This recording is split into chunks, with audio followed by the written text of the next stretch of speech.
There is something deeply wrong with today's health systems. We are standing on the edge of a medical cliff that nobody wants to look over. For the last 80 years, we've lived in a historical bubble where a simple scratch or a minor cough was on to death sentence. We've outsourced our entire immune defense to a handful of miracle pills, but the miracle is running out. Right now, across the globe, superbugs are evolving faster than laboratories can invent ways to kill them. Multi-resistant bacteria like Staphylococcus are already laughing at our strongest antibiotics, turning routine surgeries into gambles with mortality. Doctors treat this like a new, terrifying mystery, a side effect of modern life that we just have to accept. But here is the secret the pharmaceutical industry doesn't want you to investigate.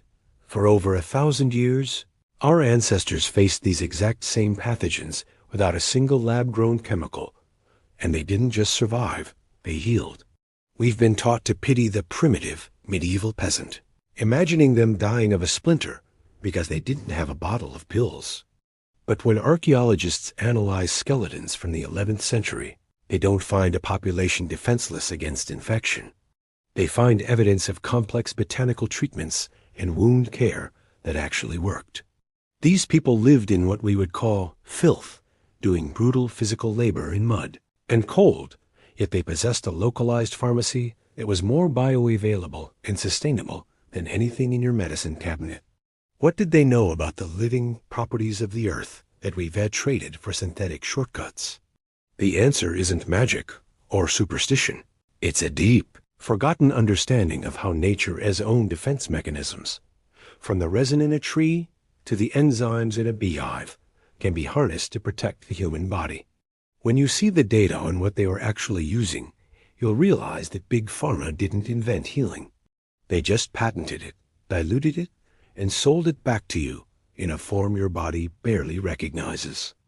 In 1983, researchers at the University of Waikato found that traditional, unheated honey managed with medieval methods could kill bacteria that were totally immune to modern antibiotics. Medieval surgeons weren't just guessing. They were using medical honey as a standard every single day because beekeepers hadn't yet learned how to ruin it for profit. We've been told that we are the peak of medical history, but the reality is that we are more fragile than ever. Before we dive into the first forgotten weapon of the medieval infirmary, drop a comment. Have you ever had an infection that antibiotics couldn't clear? Or have you used a natural remedy that worked when the doctor's prescription failed? Let us know, because the lost wisdom we're about to unearth is the only life insurance you have when the grid of modern medicine finally fails. The first major difference between their world and ours isn't the lack of technology. It's the quality of the living medicine they pulled from the forest. To understand how they fought infection, we have to look at their primary weapon, raw, living honey. In the Middle Ages, honey wasn't a sweetener. It was a surgical tool. When a medieval surgeon packed a deep wound with honey, he was creating a biological environment where bacteria simply could not survive. Modern science is finally catching up to why this worked. Raw honey contains an enzyme called glucose oxidase. When this enzyme comes into contact with the moisture in a wound, it creates a slow-release, low-level stream of hydrogen peroxide, a natural antiseptic that kills pathogens without damaging the healthy tissue around it. But here is the industrial betrayal. Your supermarket honey is biologically dead. To make honey flow faster through factory pipes, and to prevent it from crystallizing on the shelf, the industry heats it to over 140 degrees Fahrenheit. This heat destroys the glucose oxidase. It kills the enzymes. It turns a healing superfood into a bottle of liquid sugar that actually promotes inflammation instead of curing it. Medieval beekeepers used cold-spun or drip methods that preserved every delicate protein. They weren't just lucky.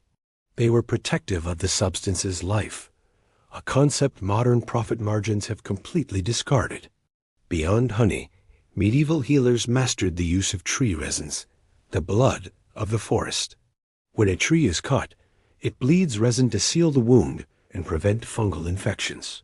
Healers observed this and applied the same logic to human skin. They used resins from pine, spruce, and frankincense, which are packed with terpenes volatile compounds that modern research confirms have powerful antibacterial and antifungal properties. They would mix these resins with beeswax and lard to create drawing salves, while modern medicine relies on synthetic creams that often just sit on the surface. These medieval salves were designed to penetrate deep into the tissue, pulling out toxins and creating a physical and chemical barrier against the outside world. They also understood the power of synergy, the idea that two plants working together are 10 times stronger than one. A famous medieval remedy called Bald's Eyesalve was recently reconstructed by researchers at the University of Nottingham. It combined garlic, leeks, wine, and bovine bile, aged in a brass vessel for 9 days. We traded this sophisticated, multi-layered defense for a silver bullet approach with antibiotics. We thought we were smarter because we could kill everything at once. But the bacteria learned. They adapted to our single-molecule drugs, while they never managed to crack the code of the medieval forest pharmacy. While the medieval forest provided external cures, the medieval kitchen provided internal armor. To understand why a peasant could survive a wound that would put a modern office worker in the ICU, we have to look at their gut microbiome.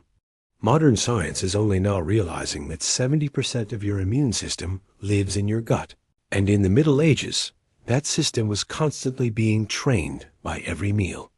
The foundation of this internal armor was fermentation. Medieval people didn't have refrigerated food. They had living food.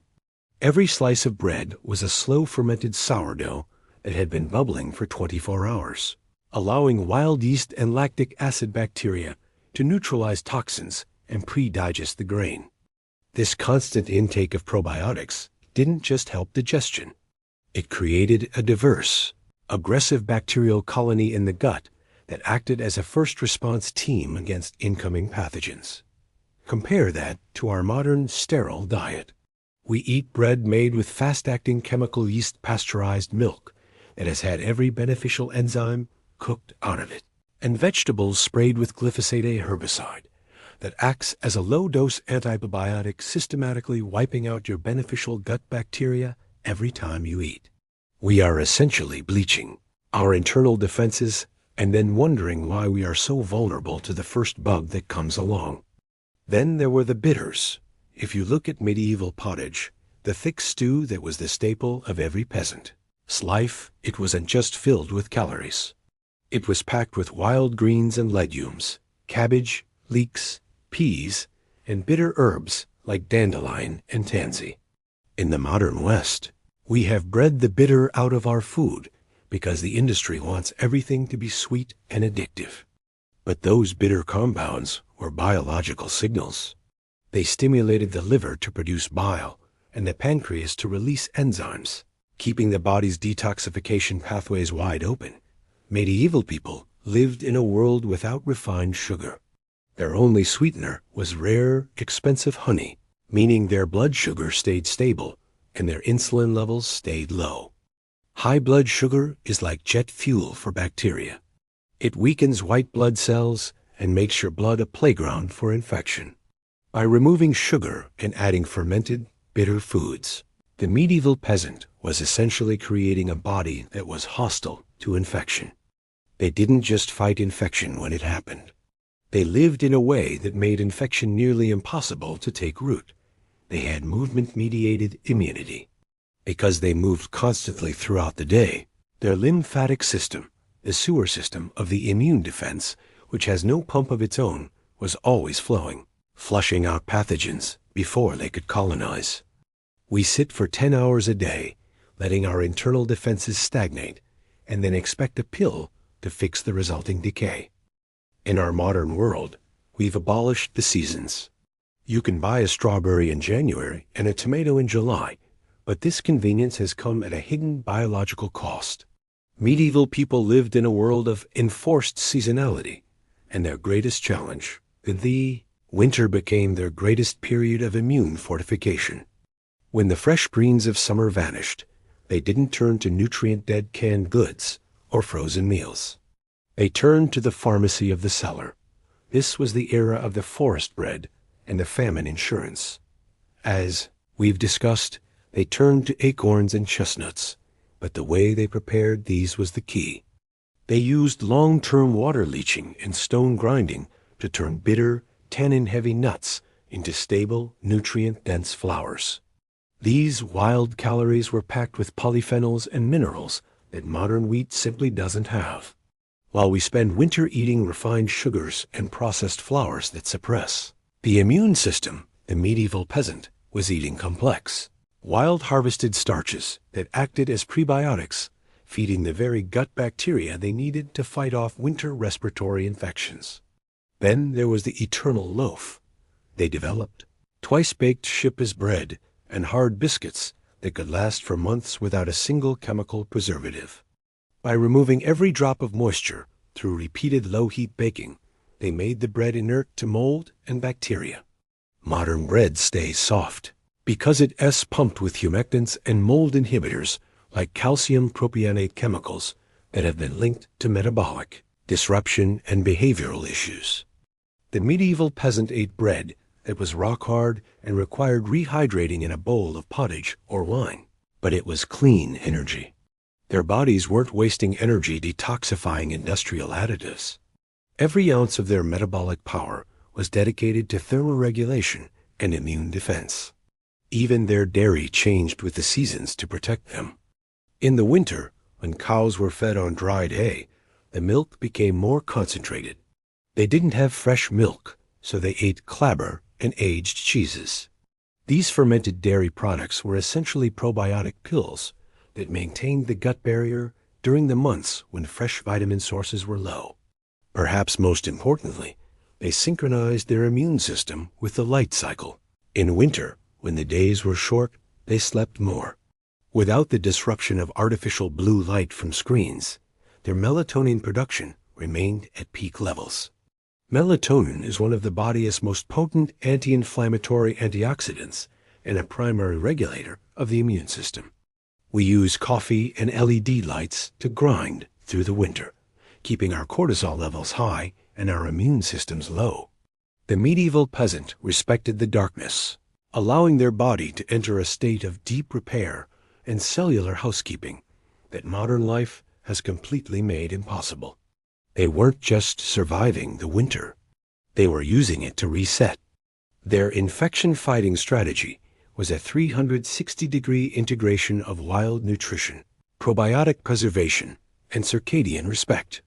We tried to replace all of that with a vitamin C tablet and an antibiotic prescription, and we wonder why our cold and flu season turns into a 3-month battle with chronic fatigue. The most disturbing part of this story is that the modern medical establishment treats the antibiotic crisis as an inevitability. They tell you to wait for the next patented drug, while they ignore the biological tools that have worked for thousands of years. Why? Because you can't patent garlic, honey, or a walk in the forest. But the secret wasn't lost. It was just buried under a mountain of industrial propaganda.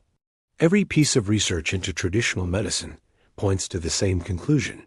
Your body is designed to heal, but it needs real living materials to do it.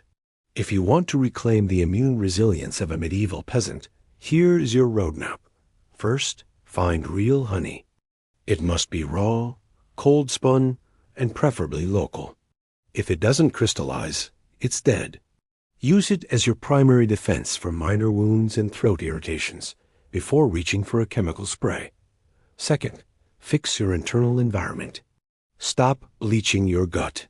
Eliminate added sugars that feed pathogenic bacteria and switch to slow-fermented sourdough and raw, probiotic-rich dairy. You aren't just eating. You're training an army. Reintroduce bitters and wild foods into your diet. Dandelion, leeks, and heritage grains contain the secondary compounds that modern produce has lost. Third, respect the rhythm of your biology. Move your body throughout the day to keep your lymph flowing, and turn off the blue light at night to let melatonin repair your cells. These aren't lifestyle trends. They are the non-negotiable requirements of the human immune system. The medieval peasant sitting by a hearth with his bowl of pottage and a jar of raw honey wasn't a victim of his environment. He was a master of it. He didn't have a pharmacy on every corner because he lived inside one. He worked with the earth instead of trying to outsmart it with a laboratory. We traded that resilience for convenience, and now we are paying the price in chronic illness and drug-resistant infections. But you have a choice. You can continue to rely on a failing industrial system, or you can start demanding real food and real medicine. You can choose the living over the sterile. Every time you choose a heritage loaf over a chemical one, or raw honey over a processed syrup, you are reclaiming a piece of ancient wisdom that still works today.